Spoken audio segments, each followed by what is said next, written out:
స్వచ్ఛత అంటే నందిని. నందిని పాలు మరియు పెరుగు. నమస్కారం. నేను రమారావి. ఒంటరితనం ఇది ఒంటరిగా ఉన్న వాళ్ళనే కాదు, గుంపులో ఉన్న వాళ్ళని కూడా బాధిస్తూ ఉంటుంది. మన భావాలు ఇతరులు అర్థం చేసుకోరు. మనకంతా సమాజం, కుటుంబ సమాజం ఉన్నా, ఆఫీసులో జనం ఉన్నా, స్నేహితులు ఉన్నా కూడా మనకు భావాలు వాళ్ళకి అర్థం కావు. మన బాధ ఏంటో వాళ్ళకి అర్థం కాదు, అర్థం చేసుకోరు. ఇతరులకి అర్థం కాని బాధలు ఉన్నప్పుడు మనకి మనం ఒంటరిగా మిగిలిపోయామని అనిపిస్తుంది. ఎవరు నన్ను అర్థం చేసుకోవట్లేదు, నాతో ఎవరు అడుగు కలిపి ముందుకు రావటం లేదు, నేను చెప్పింది వింటలేదు, సహాయంగా ఉండట్లేదు. ఇలాంటి భావాలు మనకి జీవితంలో చాలాసార్లు కలుగుతాయండి. చాలా సడన్గా ఒంటరిగా అయిపోయామనిపిస్తుంది. ఇది మళ్ళీ ఏదైనా కోపమైతే జనాలతోటి మళ్ళీ మనం కలవగలిగితే, ఇటు కుటుంబంతో కానీ, స్నేహితులతో కానీ, సమాజంతో కనుక ముందుకెళ్ళగలిగితే ఇది ఒక తాత్కాలికమైన ఫేజ్గా ఉంటుంది. చాలా మంది జీవితాల్లో ఇది కనపడుతుంది. పెద్ద పెద్ద సమాజం, కుటుంబ సమాజాలు చాలా పెద్దవిగా ఉన్న వాళ్ళకు కూడా ఇది అనుభవంలోకి వస్తుంది ఎప్పుడో ఒకప్పుడు. అది కాకుండా నిజంగానే ఒంటరిగా అయిపోయిన వాళ్ళు, ఫ్యామిలీ ఎక్కువ మంది లేకపోవటం, తర్వాత భర్త చనిపోవటమో లేదా భార్య చనిపోవటమో, ఎక్కువగా ఆడవాళ్ళు అయితే దీనికి గురవుతారు. మగవాళ్ళు ఏదో పని చేసుకుంటూ ఉంటారు. స్త్రీల కోసమే ఇది చెప్పాలని అనుకుంటున్నాం. భర్తలు చనిపోవటము, లేకపోతే సెపరేషన్ అవ్వటము, సెపరేట్ అయిపోయాక పిల్లల కోసం మళ్ళీ ఇతరత్ర వివాహాలు అవి ఆలోచించకుండా పిల్లల్ని ముందుకు తీసుకెళ్తమే లోనే వీళ్ళు దృష్టి పెట్టుకుని ఉండేవాళ్ళు. లేదా ఎప్పటికీ వివాహాలు కాకుండా ఫ్యామిలీతోటి పెద్దగా సంబంధ బాంధవ్యాలు లేకుండా ఒంటరిగా ఉండిపోయేవాళ్ళు. వీళ్ళు ఈ ఒంటరితనాన్ని ఎలా జయించాలి, నాకెవరు లేరు, తోడు లేరు, చెప్పుకునేందుకు అమ్మలేదు, ఇలాంటివి వస్తూ ఉంటాయండి. నాకు వచ్చే మెసేజ్లో చాలా మటుకు ఏదో ప్రాబ్లంలో ఉన్నానండి, చెప్పుకోవడానికి మా అమ్మ లేదండి అంటారు. అమ్మున్నా అమ్మతోటి ఆర్చేది తీర్చేది ఏం ఉండదు కొన్ని సమస్యలకి. కానీ ఈ లేదన్న లోటు, నేను ఒంటరిదాన్నన్న భావన విపరీతంగా బాధిస్తుందండి. అందరూ ఉన్నా కూడా ఒంటరిగా ఉండేవాళ్ళు అక్క చెల్లి ఇద్దరు ఉంటారు. అప్పుడు కూడా వాళ్ళకి ఒకరితో ఒకరికి పడదు. నేను లోన్లీ ఫీలింగ్లో ఉంటాం.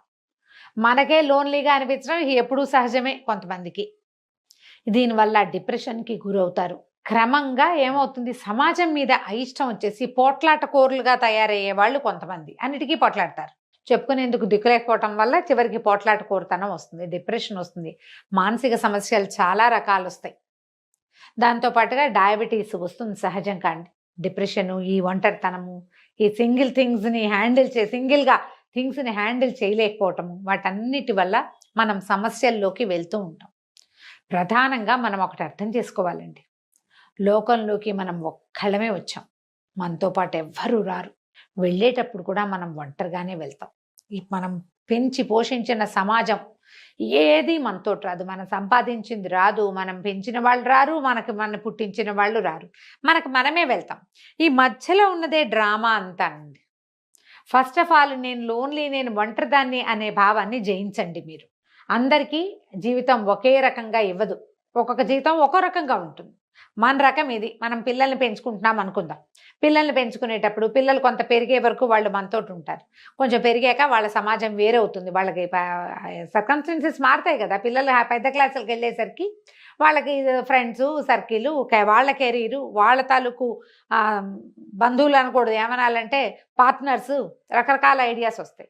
వీటి వల్ల వాళ్ళతోటి మనకి సెపరేషన్ వస్తుంది. అందుకని పిల్లల మీదే పంచప్రాణాలు పెట్టుకుని ఉండే ధోరణి కూడా తప్పే. దీనివల్ల ఏంటంటే పిల్లలు ఎప్పుడు మనకు ఆన్సరబుల్గా ఉండాల్సిందేనని భావిస్తాం. ఓపెన్ అవుతుందా? వాళ్ళు ఆన్సరబుల్గా ఉండాల్సిందని మనం పిల్లల వెంబడబడి పిల్లలు తోకపుచ్చుకొని వెళ్తూ ఉంటాం. కొన్నాళ్ళు పోయాక వాళ్ళకు వచ్చే పార్ట్నర్స్ వల్ల వాళ్ళు మనని విదిలించేస్తారు. మనం ఆ ఆశాభంగాన్ని అసలు తట్టుకోలేం. అందుకని పిల్లలు ఉన్నా లేకపోయినా కూడా మన ఒంటరితనానికి మనమే సమాధానం చెప్పుకోవాలి. పిల్లలని సమాధానంగా భావించకూడదు. పిల్లలు ఒక పార్ట్ మాత్రమే. రెక్కలు వచ్చాక వాళ్ళ జీవితాలు వాళ్ళవి. వాళ్ళని వాళ్ళ రకంగా పోనిచ్చి మనం మన రకంగా వెళ్తూ ఉండాలి. వదిలేయమని చెప్పట్లేదండి, చెప్పే పాయింట్ని సరిగ్గా అర్థం చేసుకోండి. మనకి వేరొక దారి ఎప్పుడూ ఉండాలి. దానివల్ల మనము హాయిగా ఉంటాం, మన పిల్లలు హాయిగా ఉంటారు. ఈ వేరే దారిని ఎలా ఏర్పరచాలి? ఎవరి పద్ధతిని బట్టి వాళ్ళు వెళ్ళాలండి. మీకు ఏదైనా వినడం ఇష్టమైతే వినండి. ఎక్కడ మంచి స్పీచ్లు లభిస్తాయో అక్కడికి వెళ్ళి వింటూ ఉండండి. మీకు ఏదైనా చూడడం ఇష్టం, వేరు ప్రాంతాలకు ఒక చిన్న గ్రూప్ ఆఫ్ ఫ్రెండ్స్ని ఏర్పరచుకుని చక్కగా గుళ్ళు గోపురాలు లేకపోతే ప్రకృతి దృశ్యాలు ఉండే చోట్లు. అందరికీ గుళ్ళు గోపురాలు ఇష్టం ఉండదండి, నేను ముందే చెప్తా. కానీ అది కాదు, సైట్ సీయింగ్ అయినా వెళ్ళొచ్చు, రకరకాల ప్లేసులు చూడడం. మీకు ఏదైనా చదువుకోవటం ఇష్టం, శుభ్రంగా మంచి పుస్తకాలని మీ స్నేహితులుగా చేసుకోండి. తోట పని ఇష్టం తోట పని చేయండి, ఇంట్లో పని ఇష్టం ఇంట్లో పని చేసుకోండి, వంట ఇష్టం ఇద్దరు ముగ్గురికి ఎవరికైనా ఫ్రెండ్స్కి వంట చేసి పెట్టండి. మీరు ఏదో ఒకటి చేసి ఏదో ఒకటి మనకి సాయపడేది, మన ఒంటరితనాన్ని జయించేది, మనని సమాజంతో కలిపి ఉంచేది అయిన పనిని ఒకదాన్ని పెట్టుకోండి.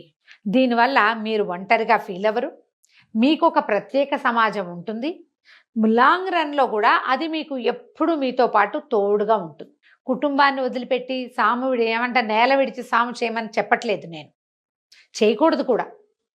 దాన్ని మనతోటి ఉంచుకొని మనం ఇంకో చోట కూడా ఉండే ఆలోచన చేయాలి. ఇది ప్యూర్లీ అండి తల్లులకి, పిల్లలతో మిగిలిపోయిన వాళ్ళకి, వివాహాలు కాని వాళ్ళకి ప్రత్యేకంగా ఈ వాక్యాలు అన్నమాట. పిల్లలే ప్రాణంగా, పిల్లలే జీవితంగా ఉంటారు కొంతమంది పాపం. ఎంతసేపు వాళ్ళు ఫారెన్లో ఉంటే వీళ్ళు రాత్రుల్లో నిద్రపోరు, రాత్రంతా మెలకుగా కూర్చొని అక్కడ ఉన్న పిల్లలతోటి వాళ్ళ జీవితాన్ని అంతా తెలుసుకోవడానికి ప్రయత్నం చేస్తారు. వాళ్ళ పార్ట్నర్స్ ఒప్పుకోవాలి కదండి, అవతల పిల్లల తాలూకు భర్తలో భార్యలో ఒప్పుకోవాలిగా. మనం వాళ్ళ ప్రైవసీని దెబ్బతీస్తామని మనకు అనిపించదు, మన సాటిస్ఫాక్షనే మనకు అలవాటు కదా.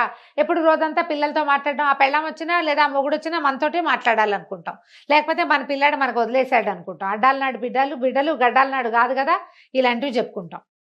అది కాదండి, అది తప్పు, అలా చేయకూడదు అసలు. ఈ రోజున అస్సలు చేయకూడదు. దీంట్లో మీరు ఏదైనా వృద్ధాశ్రమాలకు వెళ్ళొచ్చు, ఏదైనా చైల్డ్ కేర్ సెంటర్కి వెళ్ళొచ్చు, ఏదైనా ప్లే స్కూల్స్కి వెళ్ళొచ్చు, శుభ్రంగా చక్కగా పని చేసుకోవచ్చు. మీకు ఎక్సర్సైజ్లు యోగాలు ఇంట్రెస్ట్ ఉంటే అవి చేసుకోవచ్చు. ఏదైనా చేయండి, మీ అమ్మా నాన్నని చూసుకోండి, మీ అక్క చెల్లెళ్ళని చూడండి, మీ కజిన్స్ని చూడండి. ఎవరో ఒకళ్ళతోటి మీ సంబంధ బాంధవ్యాల్ని విస్తరించుకునే ప్రయత్నం చెయ్యండి. నాకు అమ్మ లేదు చెప్పుకునేందుకు, నాన్న లేడు ఆలోచన చేయకండి. ఎవరికి అందరికీ అమ్మా నాన్నలు ఉండరు. ఉండేవాళ్ళు అదృష్టవంతులు, వెళ్ళాల పెట్టి పుట్టారు. మనకు లేకపోతే మనకి అమ్మా నాన్న, మన సంగతి మనమే చూసుకోవాలి. ఇలా ఆలోచించి మీ ఒంటరితనాన్ని పక్కకి తొలగదీయండి. నేను ఒంటరిని అనేది శాశ్వతమైన భావన అండి, అందులో నుంచి మనం బయటపడలేం.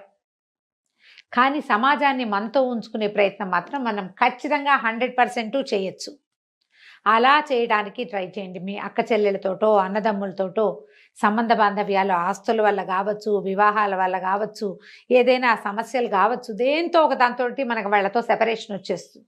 అప్పుడు మనకి దగ్గరలో ఉన్న వాళ్ళతోటి మనం స్నేహ సంబంధాలు నెరిపితే గనక ఆ లోటు పూర్తిగా తీరదండి, లోటు పోదు పూర్తిగా, కానీ గ్యాప్స్ కవర్ అవుతాయి కొంత.